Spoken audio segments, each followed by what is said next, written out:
अस्सलाम वालेकुम दोस्तों, हसनैन अली बात कर रहा हूँ। दोस्तों आज ये हमारे पास एक डिवाइस आई है, क्यू मोबाइल XLI मॉडल है। ये क्यू मोबाइल XLI। इसके अंदर फॉल्ट क्या है वो मैं आपको बताता हूँ। ये देखें, मैं पावर बटन ऑन कर रहा हूँ, पावर सप्लाई के साथ लगाया हुआ है मैंने मोबाइल। तो इसका पावर बटन प्रेस कर रहा हूँ, ये पावर बटन प्रेस हो गया हमारा। ये डिवाइस हमारी ऑन होगी है अभी।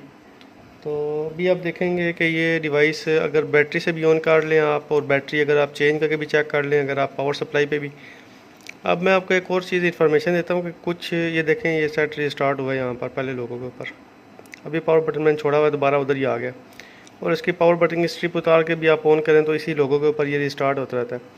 आपको एक चीज़ की इन्फॉर्मेशन ये बता रहा था कि आपके लेटेस्ट जो मॉडल आ रहे हैं, कुछ मॉडल ऐसे हैं जिनके अंदर आप BSI लाइन, जो ID के पॉइंट की लाइन होती है, जब तक वो ना लगी हुई हो आपकी, तो मोबाइल आपका लोगों से आगे नहीं जाता, लोगों के ऊपर रिस्टार्ट होता रहता है, या फिर जो है ना लोगों को स्टक रहता है।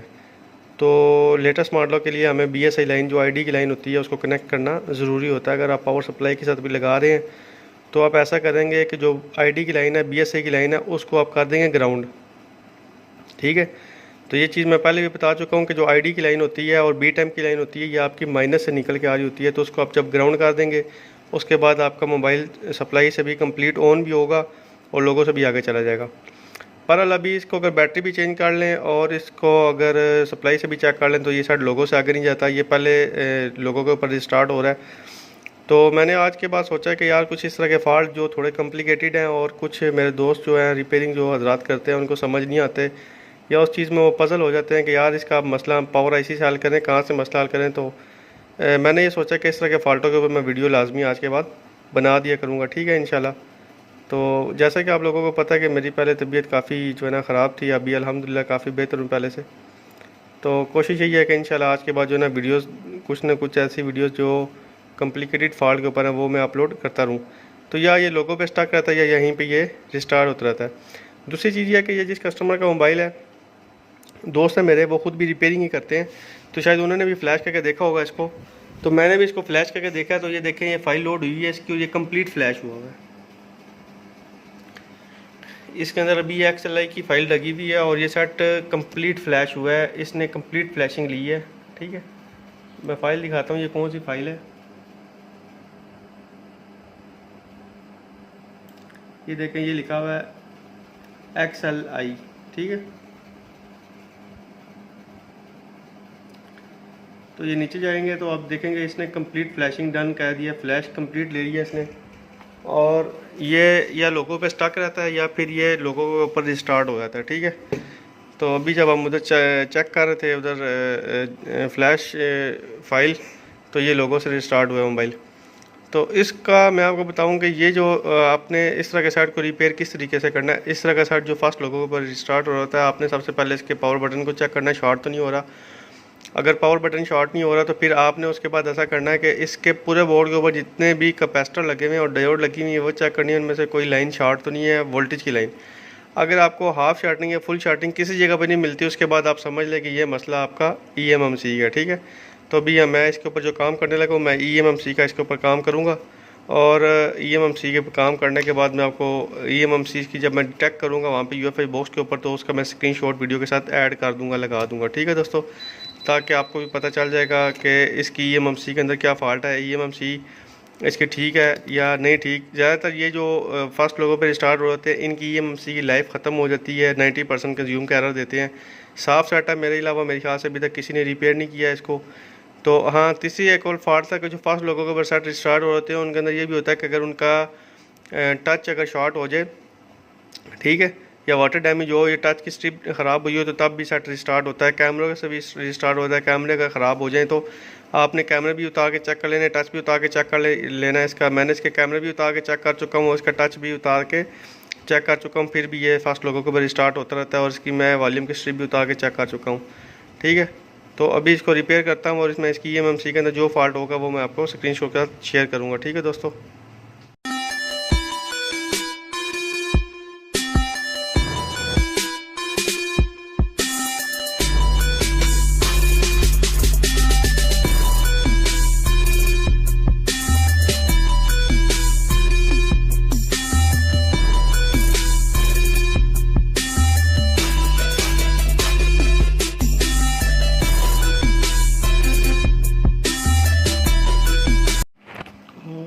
ये अडाप्टर के अंदर यूएफआई के अडाप्टर के अंदर मैंने लगा दिया है eMMC। तो इसके अंदर 162 BGA eMMC यूज़ की है इन्होंने, ठीक है। तो अभी इसको हम तो इधर चेक करते हैं इसको, ठीक है। तो कंप्यूटर का स्क्रीनशॉट मैं इसके अंदर ऐड नहीं करूँगा, वीडियो बहुत ज़्यादा लेंथी हो जाएगी, ठीक है। तो eMMC रिपेयर करने का मैं आपको किसी और वीडियो में जो है ना, एक वीडियो पहले बल्कि बनाई हुई है, मेरे दूसरे चैनल पर वीडियोज़ अवेलेबल है। तो यहाँ पर इसने आइडेंटिफिकेशन ले ली है। यहाँ पे आप देखेंगे CID नंबर भी इसका ठीक है और बूट 1 बूट 2 सारा कुछ ठीक है। बस इसका थोड़ा सा जो RPM के काउंटर है वो ज़्यादा बड़े हुए हैं। बहरहाल यहाँ पे आप देखेंगे यहाँ पर इसका XLI मॉडल शेडल सारा कुछ शो हो रहा है। और इसके अंदर क्या चीज़ शो हो रही है, इसके अंदर पार्टीशन देखनी होती है। तो हम यूज़र पार्टीशन जाते हैं, तो यूज़र पार्टीशन के अंदर सारी पार्टीशन अपनी ये शो करा रहा है, ठीक है। तो अभी यहाँ पर इसका हेल्थ टेस्ट लेते हैं हम। ये इसका हेल्थ टेस्ट है। तो हेल्थ रिपोर्ट के ऊपर जब मैं यस करता हूँ तो ये हेल्थ टेस्ट लेके हमें बताएगा मोबाइल। तो यहाँ पे आप देखेंगे यहाँ पे इसका जो एस्टिमेटेड लाइफ टाइम है वो 80 से 90% तक लाइफ टाइम इसका यूज्ड हो चुका है। यही चीज़ मैं आपको समझाना चाह रहा था कि eMMC फ्लैश भी कंप्लीट हो रही है, उसके बावजूद जो है सेट लोगो पे रिस्टार्ट हो रहा है। तो मैंने आपको बताया था कि इसका 90 और 80% तक इसका डेटा कंज्यूम 90% तक कंज्यूम हो जाए तो ये एरर आता है। बाकी रही बात कि मैंने इसकी शीट उतारने के बाद डायरेक्ट eMMC उतार दी है। मैंने तो ट्रेसिंग की नहीं है कि शॉर्टिंग तो नहीं है किसी लाइन के अंदर। तो अगर शॉर्टिंग हो तो पावर सप्लाई की रीडिंग ही आपको बता देती है कि इसके अंदर शॉर्टिंग है। तो पावर सप्लाई की रीडिंग ये नॉर्मल ले रहा था, ठीक है। पावर सप्लाई के ऊपर नॉर्मल रीडिंग ले रहा था। इसके अंदर 3 GB की eMMC लगी हुई है। अभी मैं आपको एक बात बताता हूँ कि इस तरह की eMMC को रिपेयर करना बहुत आसान है, क्योंकि हमें ये अपना कंप्लीट बैकअप भी दे देगा और अपने सिक्योरिटी का भी बैकअप दे देगा। और हमें जो है ये अपना डंप फाइल भी दे देगा, ठीक है। क्योंकि अपने ये सारा सिक्योरिटी और सारी चीज़ें हमें ये शो करा रहा है अपने, ठीक है, पार्टीशन वगैरह। तो अभी क्योंकि इस IC की eMMC की लाइफ ख़त्म हो चुकी है तो हम कोशिश करेंगे कि eMMC हम चेंज करें, ठीक है। तो मैं यही सारा इसका डाटा रीड करके न्यू eMMC के अंदर लगा के मोबाइल के अंदर माउंट करूँगा, ठीक है। तो उसके बाद मैं वीडियो कंटिन्यू कर दूँगा। तो इसकी वही वाली eMMC हमने रिपेयर किया क्योंकि इसके साथ की, क्योंकि 4 GB की eMMC थी और इसकी जो रैम थी वो बहुत कम है, 512 MB रैम है इस मोबाइल की। तो इतने कम रैम वाली eMMC मेरे पास अवेलेबल नहीं थी, इस वजह से मैंने इसकी यही फ़िलहाल eMMC रिपेयर कर दी है। तो इंशाल्लाह ये कुछ मंथ चल जाएगी फ़िलहाल। तो ये देखें इसकी लाइफ हमने इसकी रिपेयर कर दी है। तो अभी इसके अंदर मैंने 256 MB की डंप ले ली थी, वही डंप मैंने इसके अंदर राइट कर दी है, ठीक है। अभी इसको हम मोबाइल के ऊपर माउंट करेंगे और इसका ये देख सकते हैं आप RPM का जो प्रीवियन है ये भी इसका काउंटर हमने क्लीन कर दिया, 0 कर दिया। अभी इसको हम माउंट करेंगे और उसके बाद इसको फ्लैश करके देखेंगे हमारी प्रॉब्लम सॉल्व हुई है या नहीं हुई, ठीक है।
अच्छा दोस्तों, अभी इस मोबाइल को हमने eMMC लगाने के बाद फ़्लैश किया, क्योंकि मैंने आपको बताया था कि इसकी डंप हमने कंप्लीट नहीं ली थी।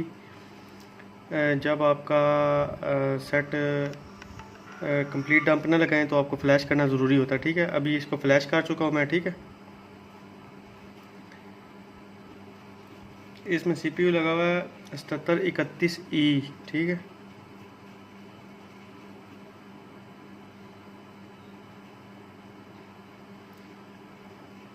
जो फाइल डंप रीड किया उसके अंदर सिक्योरिटी लगी हुई थी, इसकी FRP वगैरह लगी हुई थी। FRP हमने UEFI से इसकी ख़त्म कर दी थी।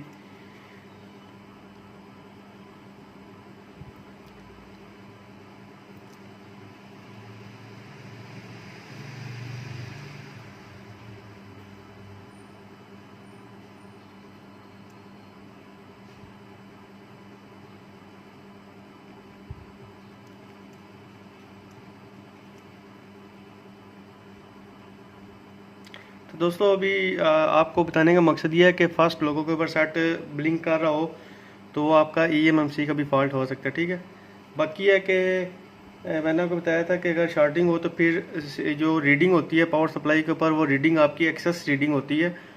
यानी कि अगर ये मोबाइल नॉर्मल अभी जिस तरह अगर इस हालत में पावर सप्लाई पे ऑन करूँ तो ये तकरीबन 500-600 मिली एम्पेयर पे जाके कंप्लीट ऑन होता है। जबकि अगर शॉर्टिंग वगैरह होगी इसके अंदर तो ज़ाहिर बात है ये 400-500 की जगह 900, 1000, 1200-1100 मिली एम्पेयर ले लेगा। ठीक है, ये देख सकते हैं अल्हम्दुलिल्लाह मोबाइल हमारा रिकवर हो चुका है। ठीक है, तो अच्छा, तो मैं आपको ये बताना चाह रहा था कि इस तरीके से मोबाइल के अंदर जब फॉल्ट आएगा तो आपको ये पता होना चाहिए कि ये फ़ॉल्ट आपका eMMC का फ़ॉल्ट है। ठीक है, तो अगर आपके पास UEFI बॉक्स या कोई eMMC रिपेयर करने का बॉक्स नहीं होगा तो आप पावर IC के ऊपर CPU के ऊपर काम करके अपना टाइम ज़ाया करेंगे। ठीक है, अगर आपके मोबाइल के अंदर शॉर्टिंग नहीं है, पावर की शॉर्ट नहीं है, और जो जो चीज़ें मैंने आपको बताई थी, चार्जिंग जैक शॉर्ट नहीं है, अगर इसका टच की स्ट्रिप शॉर्ट नहीं है और आपके कैमरे शॉर्ट नहीं है, ये सारी चीज़ें आपने चेक कर ली हैं, उसके बावजूद सेम यानी कि आपका मोबाइल लोगों के ऊपर ब्लिंकिंग कर रहा है, ऑन ऑफ हो रहा है, तो वो आपका eMMC के अंदर मसला है। आप अगर eMMC को छोड़ के जिधर मर्जी रिपेयरिंग कर लेंगे तो आपको मोबाइल डन नहीं होगा, आपका टाइम वेस्ट होगा।